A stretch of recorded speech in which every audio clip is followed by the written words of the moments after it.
ब्यावर के विजयनगर में लेकर चलते हैं, जहां किसान सम्मेलन में सचिन पायलट कार्यक्रम को संबोधित करते हुए नजर आ रहे हैं। जो इतिहास रहा, वहां कांग्रेस पार्टी का कोई बहुत ज्यादा मजबूत इतिहास नहीं था, लेकिन कुछ ऐसा इस धरती में है जो मुझे वो खींचकर यहां पर लाया। और सच में 2009 में आप सब लोगों ने जो आशीर्वाद और प्यार दिया, जो ताकत दी, वो आज भी मुझे याद है।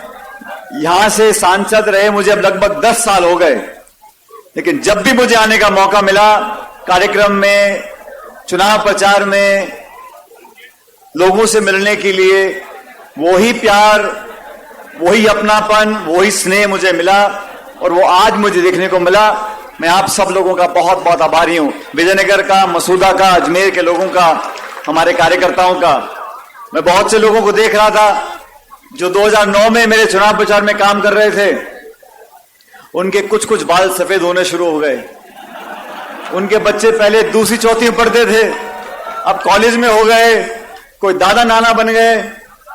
लेकिन ये पीढ़ी और समय निकलता रहता है, लेकिन रिश्ता, जुड़ाव, अपनापन वो कभी टूटता नहीं है। और मैं तो कहता हूं कि समय के साथ वो और गहरा होता जाता है। पूरे प्रदेश में मुझे जाने का मौका मिलता है।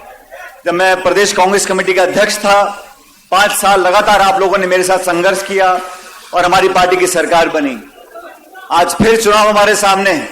3 महीने के बाद राजस्थान में, छत्तीसगढ़ में, मध्य प्रदेश में, तेलंगाना में विधानसभा के चुनाव होंगे और ये चुनाव तय करेंगे कि 2024 के अंदर जो लोकसभा का चुनाव होगा, उनके परिणामों बहुत भारी असर पड़ेगा। इन विधानसभा के चुनाव के जो नतीजे आएंगे, उसका लोकसभा पर बहुत प्रभाव पड़ता है। पिछले 9 साल से केंद्र में भाजपा की सरकार है। सरकार को जनता ने वोट दिया, पूर्ण बहुमत की सरकार बनी। बहुत सालों के बाद एक पूर्ण बहुमत की सरकार 2 बार बनी। एक विश्वास लोगों ने दिया था भाजपा को। मुझे दुख के साथ कहना पड़ता है कि 9 सालों में हर वर्ग आज अपने आप को ठगा हुआ महसूस करता है। हमारी माताएं बहनें यहां पर मौजूद हैं, हमारे किसान भाई मौजूद हैं। हर वर्ग को वोट लेने के बाद सिर्फ पीड़ा, दुख और परेशानी देने का काम किया है। किसानों के 3 काले कानून बनाए। साल भर तक किसानों ने दिल्ली में, राजधानी में धरना दिया। सैकड़ों लोगों ने आत्महत्या करी। तब जाके सरकार ने उन कानूनों को वापस लिया। अर्थव्यवस्था का क्या हाल है? मुझे पीड़ा इस बात की है कि इस देश और प्रदेश में जो खाई है अमीर और गरीब की, वो लगातार बढ़ती जा रही है। आज गरीब आदमी, गरीब किसान जो महीने में 10-20 हजार रुपए कमाता है, वो अपने 2 बच्चे पाल नहीं सकता। आज फल, फूल, साग, सब्जी, जो भी चीज बाजार में मिलती है, उसकी कीमतें आसमान छू रही हैं। गैस का सिलेंडर 1100-1200 रुपए का मिल रहा है। टमाटर तो 200 रुपए किलो हो गया था। तो महंगाई को नियंत्रित करने के लिए केंद्र की सरकार ने झूठे मुंह ये तक नहीं बोला कि हम कोशिश करेंगे, हम दाम कम करने की कोशिश करेंगे। नहीं साहब, उनको मालूम है चुनाव आएगा तो भाषण देने पहुंच जाओ, भगवान का नाम लो, मंदिर का नाम लो, मस्जिद का नाम लो, हिंदू का नाम लो, मुसलमान का नाम लो और वोट ले लो। वोट लेने के बाद ना नौजवान को नौकरी मिल रही है, ना गृहिणियों के जीवन को बेहतर करने के लिए महंगाई को कम किया जा रहा है। विकास के नाम पर इतना बड़ा मुल्क हमारा है, ये जो विकास हो रहा है तो हो ही रहा है, लेकिन सरकार ने ऐसा कौन सा काम किया है जिससे आम व्यक्ति को थोड़ा फायदा मिले? मैं मनमोहन सिंह जी की सरकार में मंत्री थे। हम लोग नरेगा लेकर आए, गरीबों के लिए योजनाएं लेकर आए, आयोजन ऐसा करते थे कि जो गरीब आदमी उसकी जेब तक पैसा पहुंचे। आज दुख की बात मुझे कहना पड़ रहा है कि केंद्र की सरकार एक ऐसी सरकार, ऐसी पार्टी के पास है जो केंद्र में तो सत्ता में फेल हो गई और राजस्थान में विपक्ष में फेल हो गई। मैं परसों टोंक में गया था, वहां मैंने बोला, मैंने कहा यह भाजपा के नेता दिल्ली से आ रहे हैं और राजस्थान की बीजेपी को हिला हिला के जगाने की कोशिश कर रहे हैं, लेकिन यह पार्टी जगने वाली नहीं है। राजस्थान में बीजेपी का जो हाल है आपके सामने है। लोकतंत्र में विपक्ष की पार्टी का एक बहुत बड़ा भूमिका होती है, सरकार की भी होती है, विपक्ष की भी होती है। दुख इस बात का है कि सदन के अंदर, विधानसभा में या सदन के बाहर भारतीय जनता पार्टी ने अपनी जिम्मेदारी को निभाया नहीं। जब दिसंबर में चुनाव होंगे, पिछले 25-30 साल से क्या हो रहा है, 5 साल सरकार कांग्रेस की बनती है, 5 साल भाजपा की बनती है। ये लगातार 5-5 साल का क्रम चलता आ रहा है।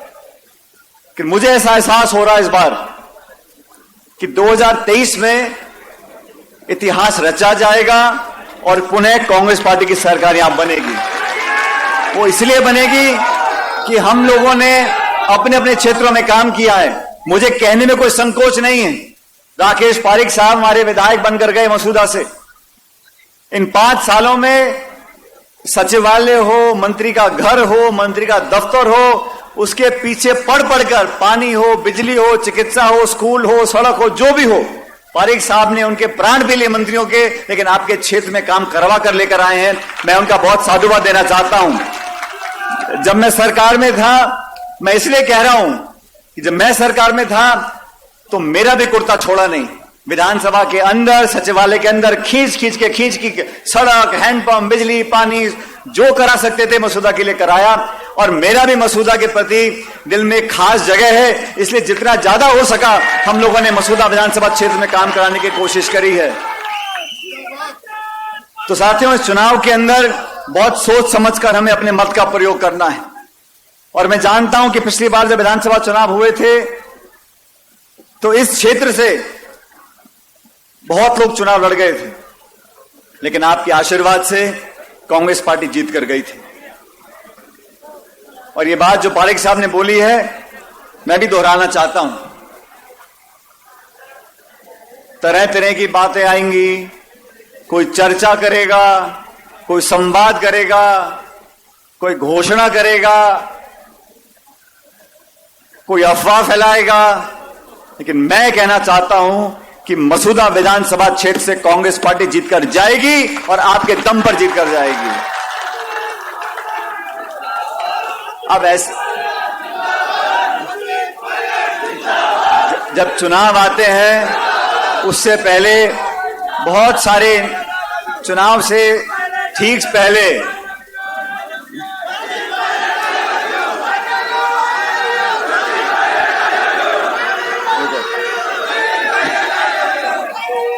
चुनाव से पहले बहुत से नेता, बहुत से दल, बहुत से वक्ता अलग अलग जिलों में जाएंगे।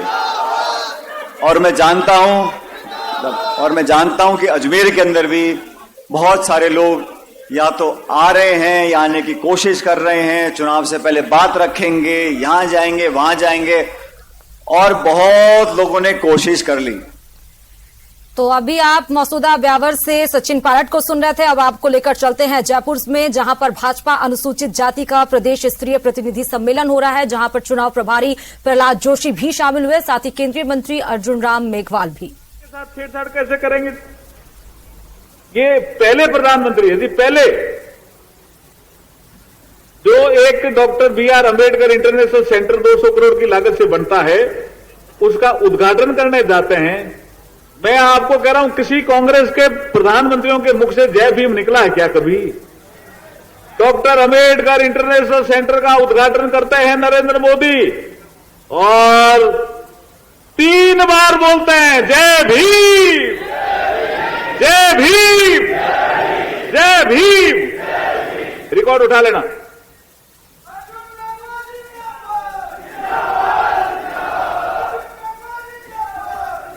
रिकॉर्ड उठा लेना, किसी कांग्रेस के प्रधानमंत्री के मुख से जय भीम नहीं निकला। और एक चीज और, डॉक्टर मनमोहन सिंह जी के मुख से क्या निकला?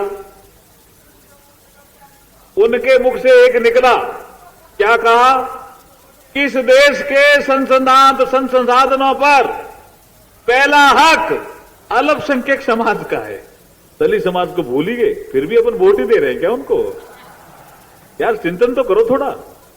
अल्पसंख्यक भाई भी हमारे ही भाई थे, वो भी आगे बढ़ने चाहिए, लेकिन पहला हक दलितों का कहते तो अच्छा लगता ना। क्या आप ठीक नहीं मान रहे हो कि इस बात को? और उसके बाद नीतियां बदलती गई साहब। प्लानिंग कमीशन के मीटिंग में कहा भाषण दे दूंगा मैं आपको, कि इस देश में जितने भी संसाधन हैं उसमें पहला हक अल्पसंख्यक समाज का है। दलित समाज कहां जाएगा? वोट ही देता रहेगा क्या? अब की बार थोड़ा सा चांदनो करो। वोट की चोट सबसे बड़ी होती है। वोट की चोट, और वोट की चोट करनी भी चाहिए मौके पे, क्योंकि इतने काम किए जो इस प्रपत्र मैंने गिनाए। भीम ऐप आया था तो लोगों ने मजाक उड़ाई, ये तो लिप सिंपैथी है भीम ऐप। अरे भीम बाबा साहब का नाम, डिजिटल इंडिया में हम प्रवेश कर रहे थे, भीम ऐप। आज आप देखिए कितने लाख करोड़ का ट्रांजैक्शन भीम ऐप से हो गया। तो इसका मतलब लोग भीम ऐप को याद रखने लग गए और बाबा साहब का नाम भी याद आता है।